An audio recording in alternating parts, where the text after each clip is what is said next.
this week's show, our guest is Rosemary Gladstar. She's a pioneer in the herbal movement and has been called the godmother of American Herbalism.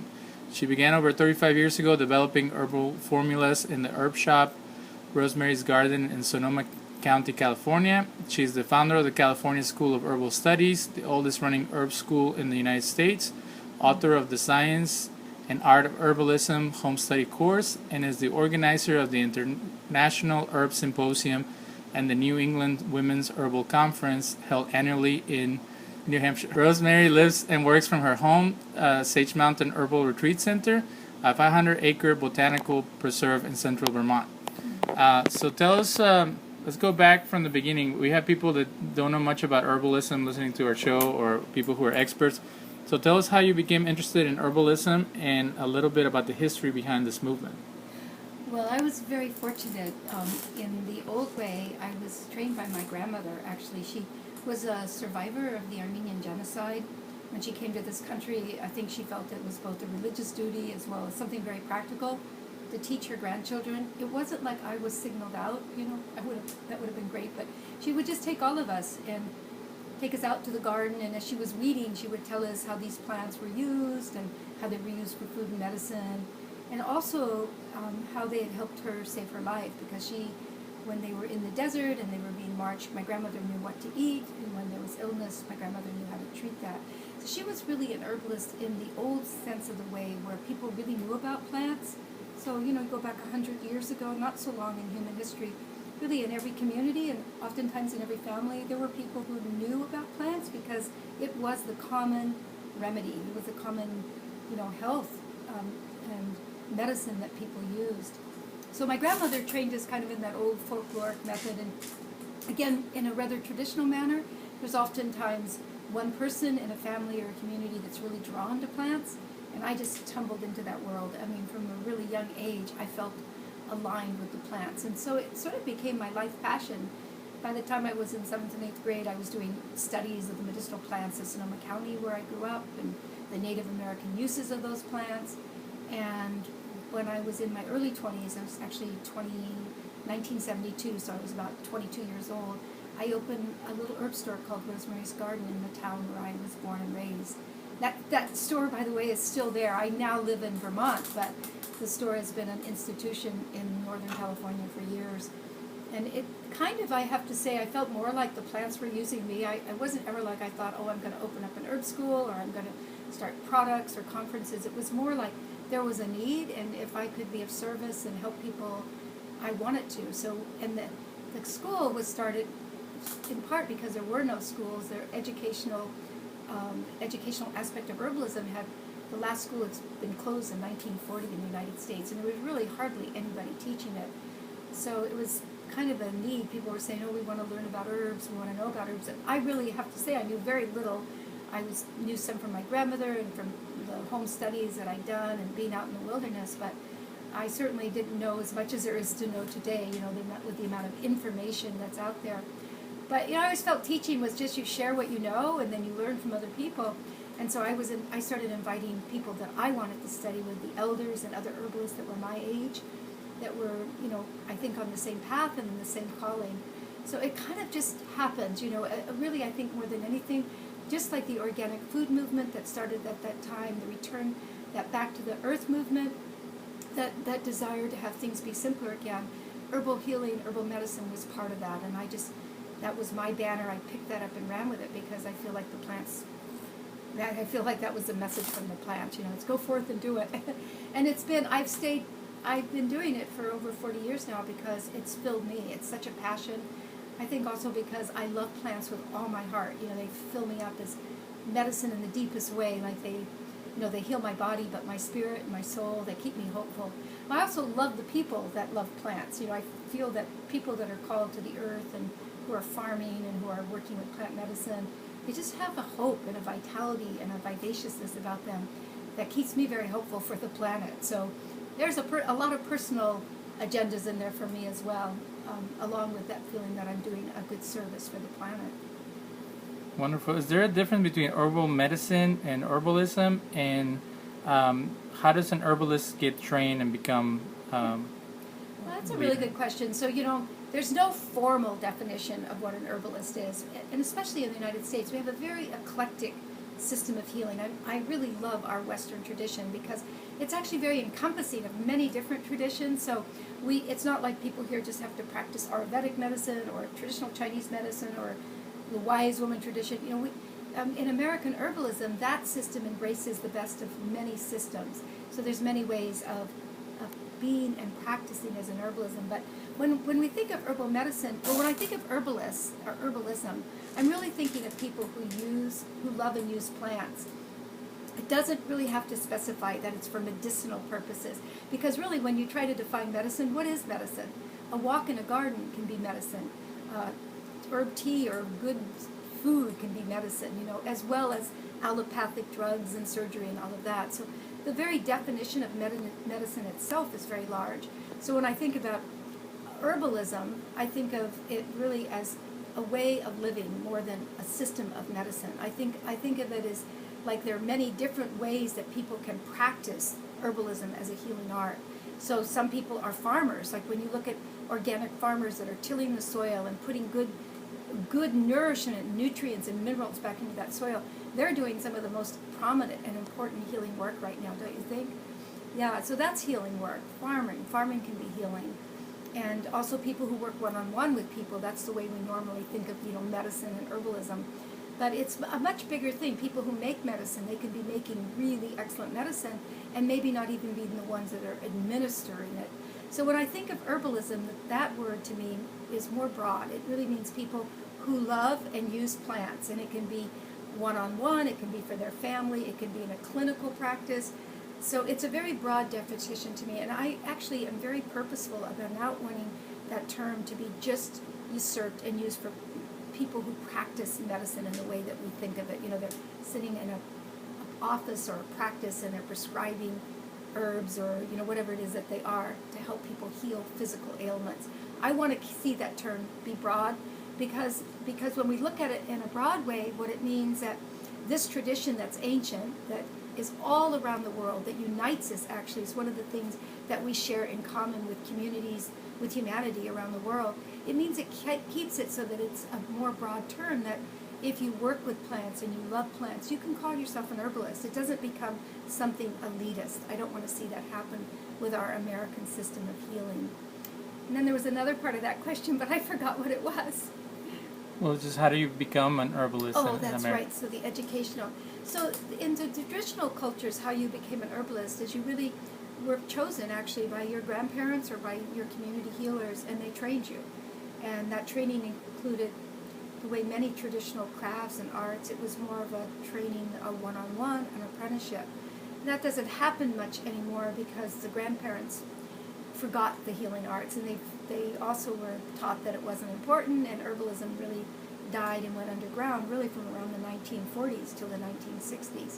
So the more modern way of teaching is we have schools and classes, and because there's so many different ways that people can practice, if you want to be a clinical practitioner or work with a doctor or with a homeopath or with a naturopath, then generally you're going to go to a school that gives you some kind of certificate or accreditation that says that you've passed a class. So there's that kind of training that happens when somebody wants to practice herbalism as a one-on-one healing art.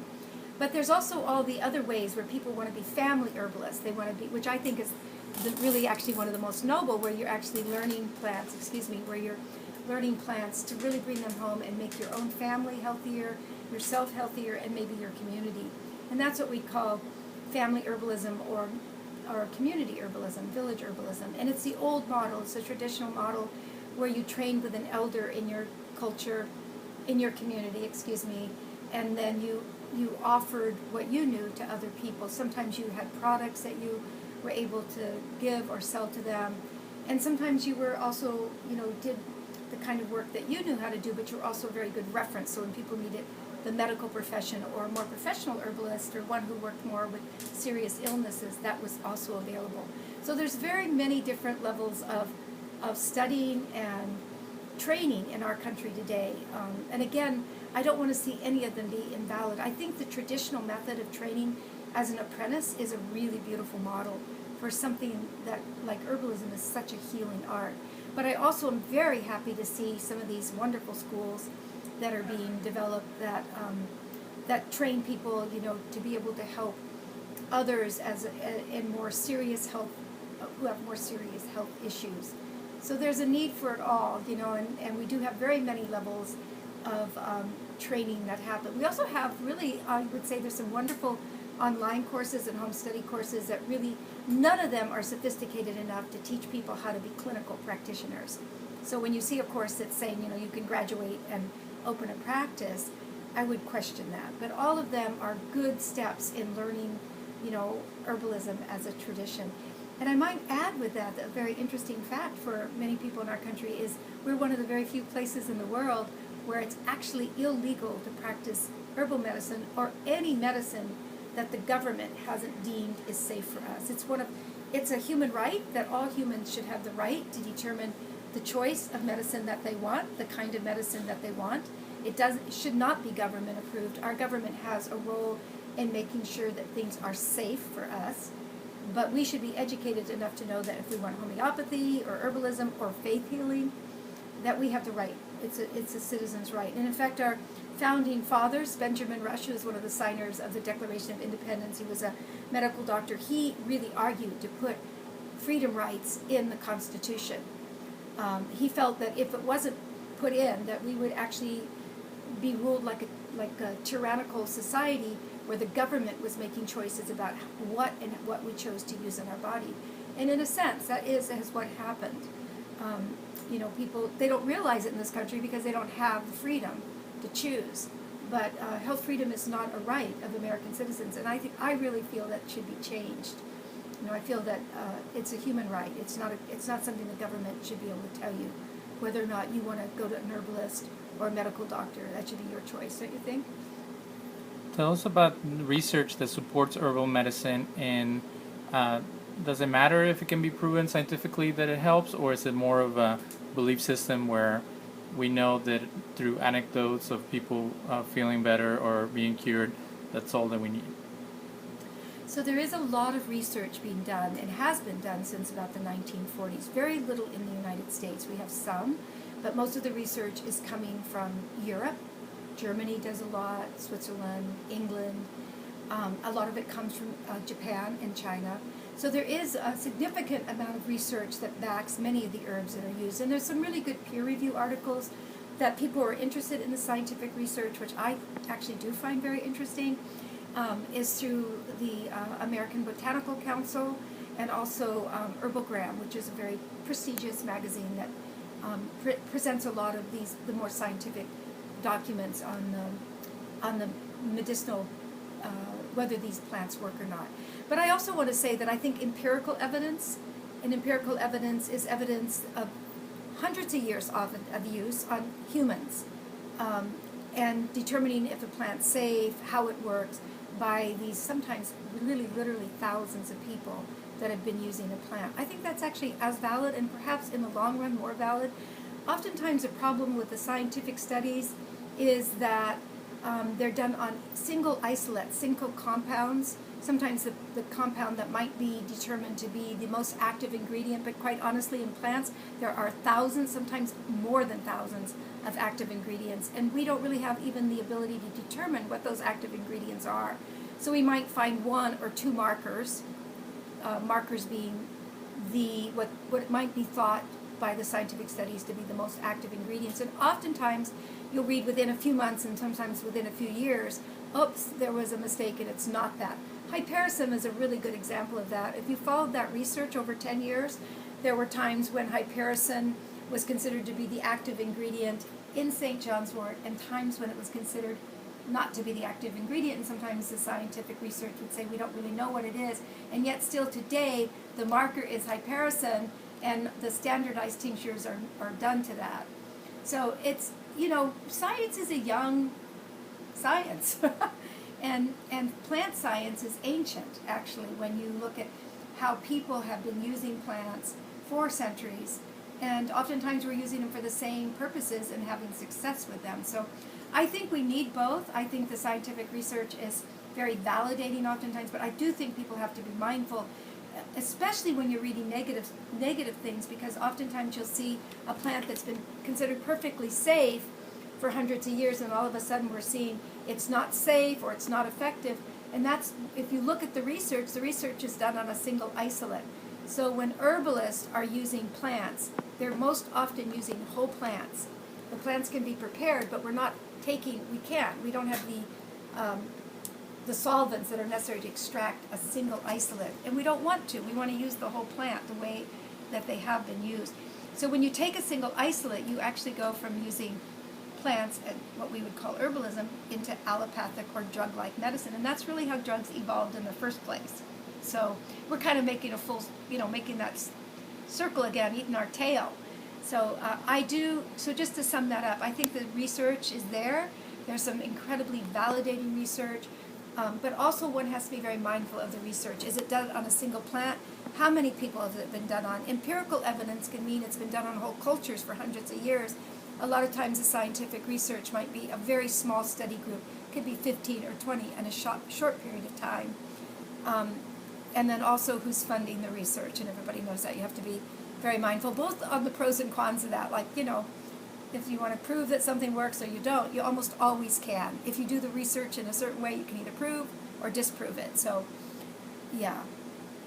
So I was talking to one of the attendees of the conference, and she was saying that pharmaceuticals, they might have a healing element from a plant there, but the coloring they use, the way it was processed, all that stuff might come from other chemicals that are not beneficial.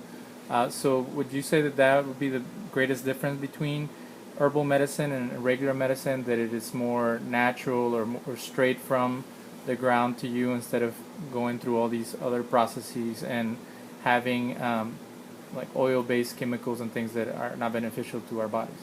Well, I think that's a really good point, but I would like to point out, first of all, that they're entirely different systems. Like, oftentimes people try to overlap herbalism and allopathic medicine, fit them into but they're entirely two different systems of healing, and they both have really important places. So I would say, even with the negatives and the positives of both, they both are very important. So we have no system of healing that I know of on this planet that can be so life-saving for, when people have been severely injured with gunshot wounds or really bad accidents or, third-degree burns on their bodies. There's really far fewer systems of healing that have the success rate as modern allopathic medicine does, where for chronic long-term illnesses, for prevention, for building health, for wellness, herbalism is an incredible system of healing, and it also can work for crises. But that's really the place where allopathic medicine shines. So we would say another big difference is that herbs actually embody living essence. They're like, when you take whole plants, we were talking about this a moment ago, they comprise thousands of chemical constituents. We've only barely begun to understand how those plants interact in our bodies. But we do know, over hundreds of years of empirical use, that these plants have profound effects, not just on our physiological bodies, often on our emotions, on our on our mental well-being. So they impact us the way relationships do. So it's not just about one thing. And this to me is the main difference with chemical medicine. So you might take a plant that you read about is really good for the lungs or good for the heart, but that plant is going to not just go to your heart or your lungs or your head or your feet or whatever it's been indicated for.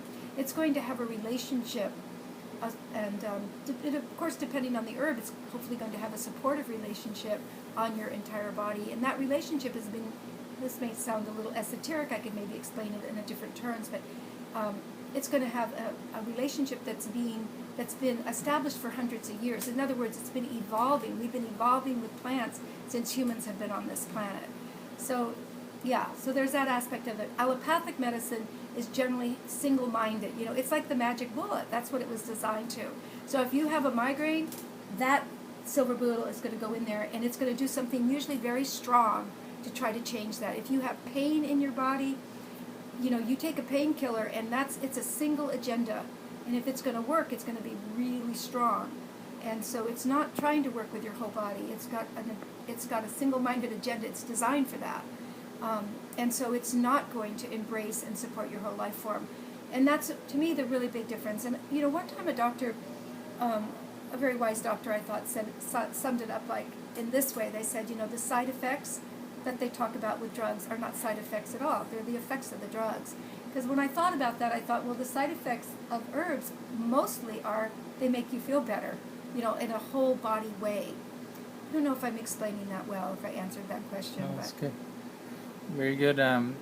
For those who are not familiar with the different types of things you can do with plants, can you explain some stuff like hot or cold infusions, doshas, tea and milk decoctions, things like that some of us might not be familiar with? Well, right, and I'll keep it very simple, but it's just like people have been cooking up hundreds of recipes around the world for, hundreds of years. It's the same with herbalism. There's so many incredible ways of processing herbs, and so many ways that people can take herbs, so that people who don't like tinctures, which are usually very concentrated medicinal preparations, you can have teas, you can take syrups. So there's a multitude of ways that I want to say that cultures around the world have developed for preparing herbs for internal use and external use. So in our country, some of the simplest ways are teas, which we have infusions, which are done with the leaves and the more delicate parts of the plants. We have decoctions, which are done with roots and the more tenacious plant parts that are harder to get the vitamins and minerals and constituents out. So, and teas to me are one of the most virtuous ways of taking plant medicine.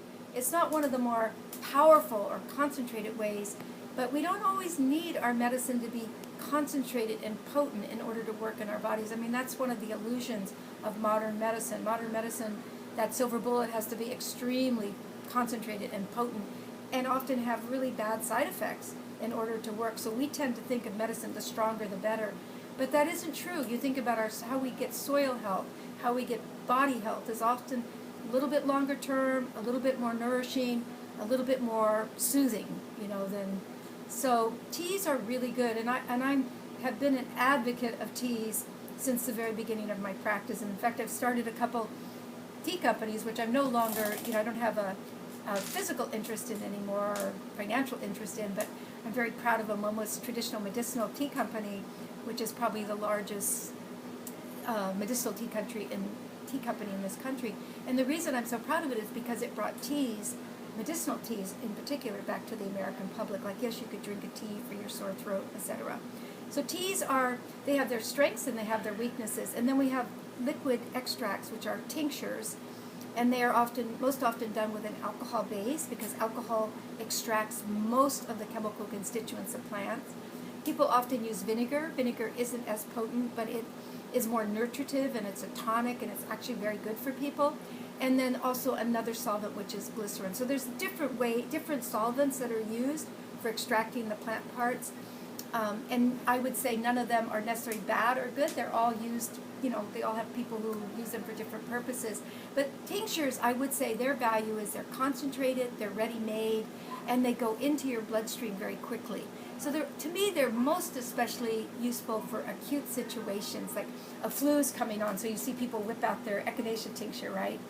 Or you're getting a headache, or you have a gastric upset stomach, or you're going to eat a meal and you have sensitivities in your stomach, so you take a bitter, and a bitter tonic is usually in a tincture form. So concentrated, ready-made, go into your bloodstream really quickly. Those are the advantages of tinctures. They're probably the most popular way that herbs are sold as medicine in our country today. And then, of course, we have capsules, which is the way the modern world likes to think of their medicine. It's, again, an interesting thing to me about the disempowerment of medicine in our country, where, really, with the advent of modern medicine, people just kind of gave up their power about self-choice, about, being able to ask questions that they wanted, being able to look at options and choose. That was just something they gave up, and I don't blame anybody for that except ourselves. When we say, oh, we don't, the doctor is like God, and we're afraid to ask. I just said that's our problem, not theirs. They're doing the best that they can. So I think it's really important not to blame people, but to take our health is our self-responsibility. Making choices is our responsibility. So then there's the capsules. I got a little off on that subject there. But capsules is the way that people today tend to think of medicine. And to me, it sort of embraces modern medicine. You just swallow it down. You're not really thinking what you're taking. You don't taste anything. It's just out of sight, out of mind. And then it does something really strong in the body. There's nothing wrong with capsules today. I mean, I used to advocate, put capsules on the very bottom of the list. It had more to do with the quality of the capsules.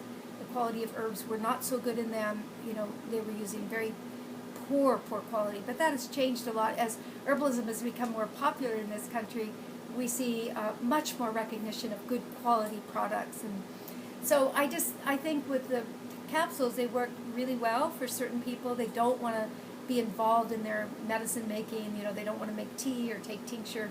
So capsules are fine. But I personally think that the more you can engage people with their healing process, it can be as simple as, like, you know, drinking tea, eating well, instead of taking capsules to take it as a tincture. It involves people in that process of self-wellness, and I think that that's an important, empowering position. But not everybody feels that way, and so take your capsules. And then we have topical applications. Like, there were famous doctors who were really well known. They were medical. One guy, Dr. Marie Mezeguet, who was a French doctor, very well known in France. I think he's passed away now. But he used all of his herbal remedies. They were foot baths and hand baths. So he used infusions, you know, that you soak people's hands in foot baths, and he was renowned for his healing practices. Of course, he might have been, you know, had superpowers. Some people, like doctors and nurses and herbalists, you know, they just, it's so genetically imprinted in them that they just, you know, look at you and smile and you feel better. And so he could have had that power for certain. But hand and foot baths are old-fashioned ways that herbs were administered. And also women today use, again, it's an old practice, forgotten in our country, but in South America and in Central America, it's very well known, are vaginal steams. So it's a way of, you know, you like make a steam, and instead of soaking, you know, putting your head over it and breathing those aromatic herbal essences in through your nose, you're actually breathing them in through your vagina, and there's this wonderful healing that takes place. So a lot of women, there really is a big movement in this country, and a lot of women who have menstrual problems and, you know, fertility problems are actually using herbal steams. Plus, it feels really good. So anyway, yeah, and then there's also topical applications like salves, which are, you know, like ointments and lotions. People are pretty familiar with that you put on burns and owies, bee stings, and then poultices and fomentation. So I think that, and they're compresses. They're like the herbs actually ground up and applied topically, and allows the healing through the skin, which our skin is our largest organ of elimination and assimilation. So in truth, everything we do put on our skin, especially if it's water-based, is absorbed by the skin. Sometimes with oil, not so much, because the oil molecules are quite large and they don't really penetrate the dermal layer, but water penetrates the dermal layer. So yeah, we have a wide spectrum of herbs, and, you know, I always say you always want to give the herbal remedy in the form that somebody's going to take. So if you have children, syrups are great. If you have older people, syrups are great, because older people usually don't like bitters. They like sweet, just like children, because it gives them quick energy. So there's a wide spectrum of preparations. Every herbalist is trained to know when the best time to give each one is, but I always say whichever way the person's going to take it. Otherwise, you're going to go visit them a year from now, and you're going to see all the teas or capsules or whatever it is sitting on their shelf. And so the best remedy in the world is not going to work for a person unless you give it to them in the way that they'll take. Tell us about this herbal walk you did here at the farm. How many things were you able to find, and what was the experience like for the participants? Well, you'd have to ask the participants, but for those of us who were teaching it was a great time. My good friend Jane Bothwell, who's one of my herbal friends from California, and I were scheduled to give this walk. We were a little bit worried. We're both very, very adept at plant identification, but we come from entirely different habitats. I come from northern New England, up from a rocky mountain, and I know my Vermont plants pretty well, and Jane comes from northern California. So we were both looking at each other going, okay, what are we going to do? And it's July here, so a lot of the early weeds are like, you know, dried up and stuff. Some of those common weedy plants, which we know we'd find anywhere, like plantain and dandelion, etc. But they would be a little bit dried up and not so visibly beautiful for people.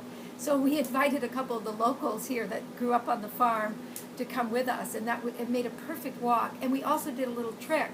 where we invited the participants to, each time we saw a plant, that was a medicinal plant, we invited the participants to share about it. So Jane and I got to learn a whole lot, while everybody else had a chance to share and learn as well. So it was a very wonderful way to do an herb walk. And we saw, I would say all told, maybe about 30 plants. We did quite a long walk, so we, really you could do 30 plants and not walk 10 feet, really.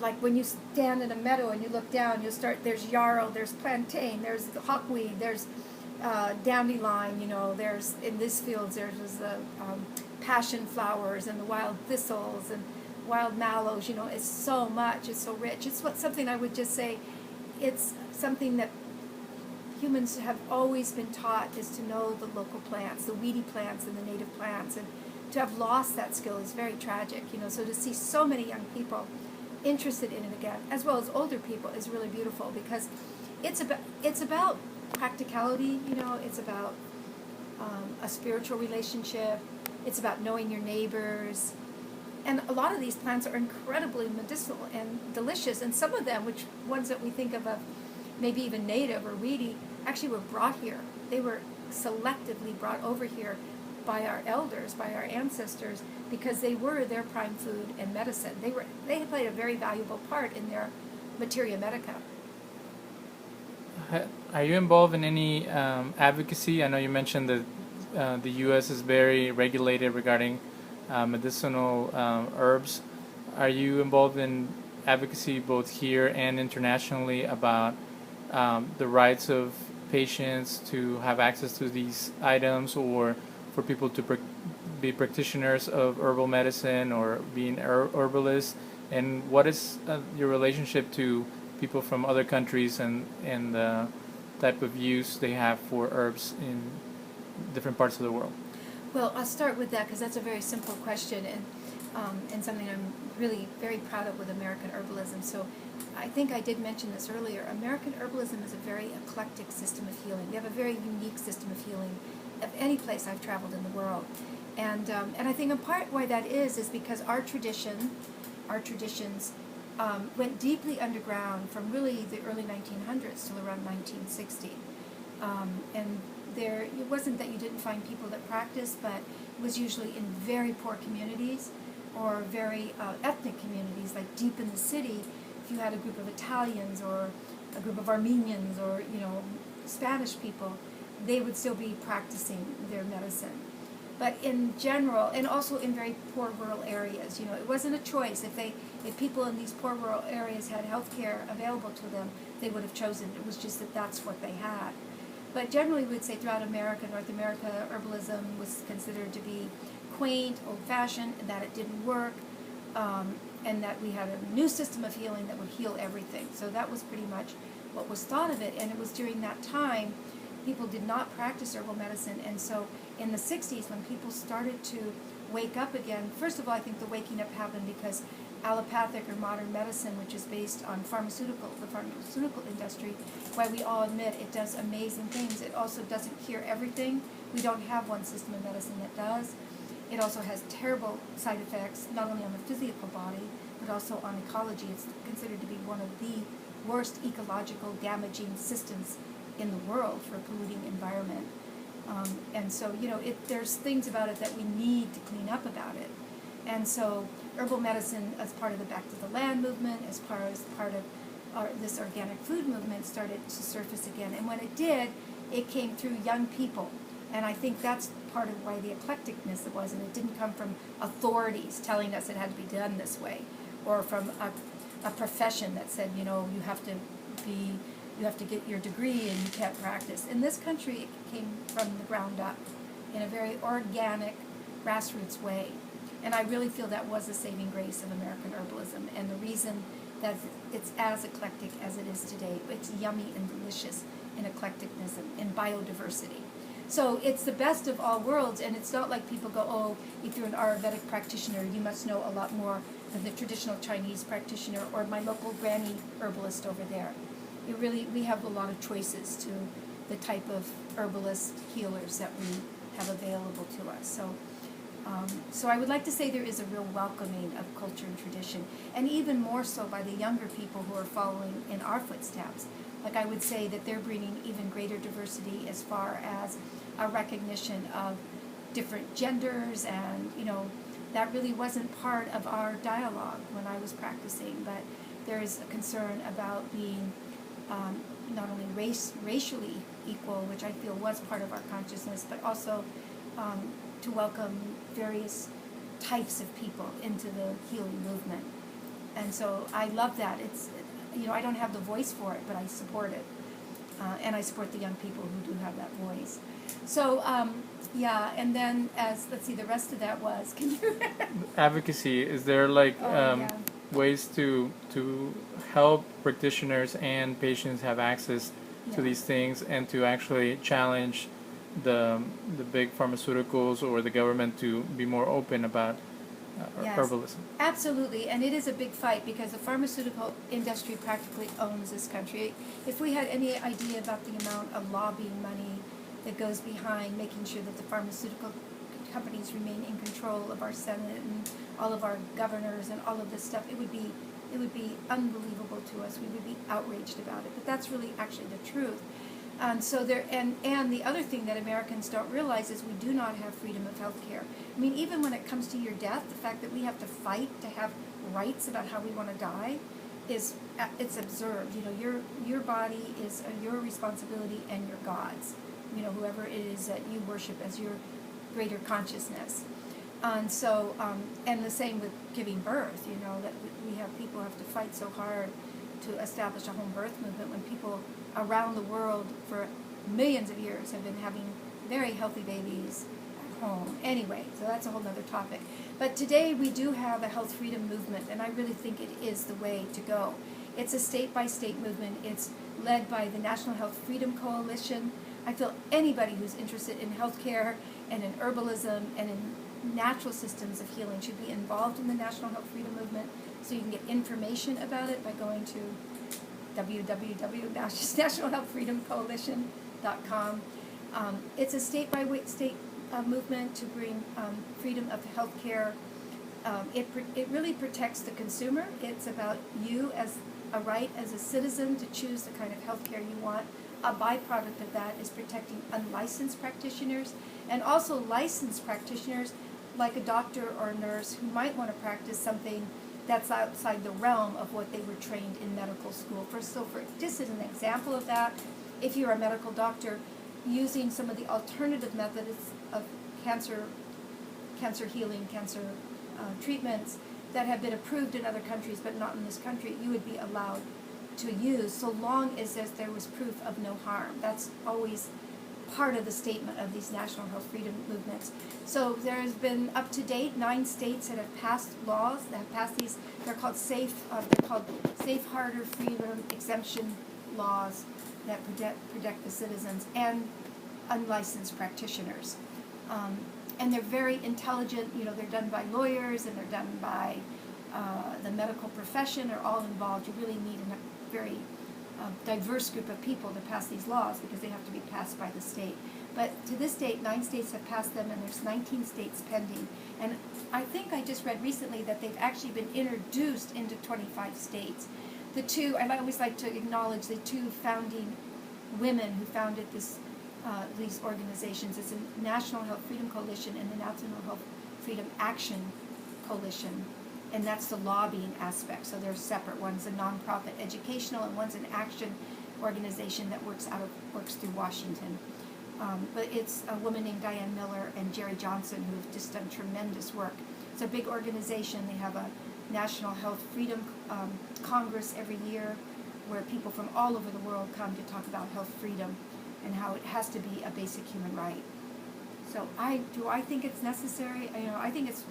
I think 2 things. One is that I think it's important that we be involved with these for not only our own sakes, but our children's sakes.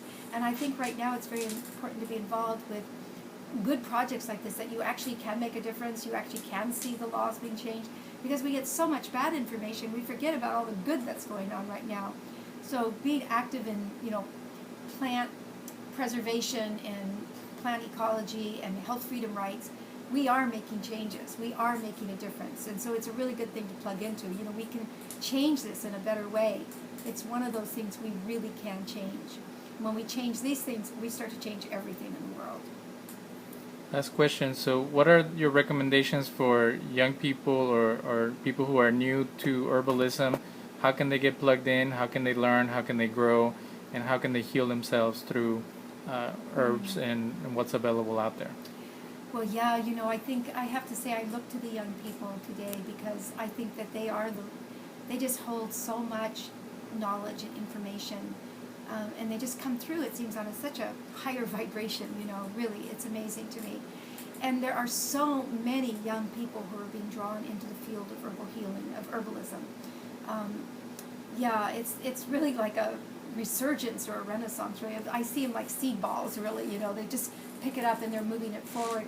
So I would say this, that there's a tremendous amount of information available to them, but they have to be selective between information and knowledge. They're very different things. You can have too much information. You can actually have so much information that you don't know how to put it into practice, that it actually can paralyze you. And herbalism is not just information. You do have to be informed and educated. I think that's really true. But you really have to know those plants in your soul. And one of the things that I was taught at a very young age by one of my teachers, a man named Dr. Swavo Brooks, who was a naturopath, he used to say, I heard him say this so many times, he would say, I'd rather be the type of herbalist that knows 40 uses of one herb than the herbalist who knows 40 uses. I'd rather be the type of herbalist who knows 40 uses of one herb than the herbalist who knows one use of 40 herbs. So it's really knowing a few of your plants and knowing them deeply. You become allies with them. And I would really, really suggest that that people explore the deeper relationships, because that to me is what the plants have to offer us more than anything. Is right now I think the biggest sickness we have on this planet is disconnection from our relationships. And it's not only family relationships or community relationships, our relationships with our neighbors, but it's also relationship with the environment around us, with the plants around us. It's created a loneliness, an illness in the spirit of people, so that people do things that are horrendous with no consciousness, and it's because they're disconnected from the very thing that makes us humanity, which is our interconnection. It's really the real internet that connects us with all of life. So it's this younger generation has the potential and the possibility of permeating into that in a very, very deep level, so long as they're not, you know, waylaid by the information, too much head stuff and not enough heart stuff. And that would be the one thing I would say. If they can find elders to study with, it's always very important to do that. The elders are always dying off and there's new elders coming, but it's always to find your elders, both the elders in the woods, the old plants, but also your elder teachers. They're doing good. Our younger generation is doing good. They just can't lose hope. Thank you so much for sharing your wisdom, and thank you for being there for people who are new to herbalism and educating others. I know people were very excited to be here to see you in person.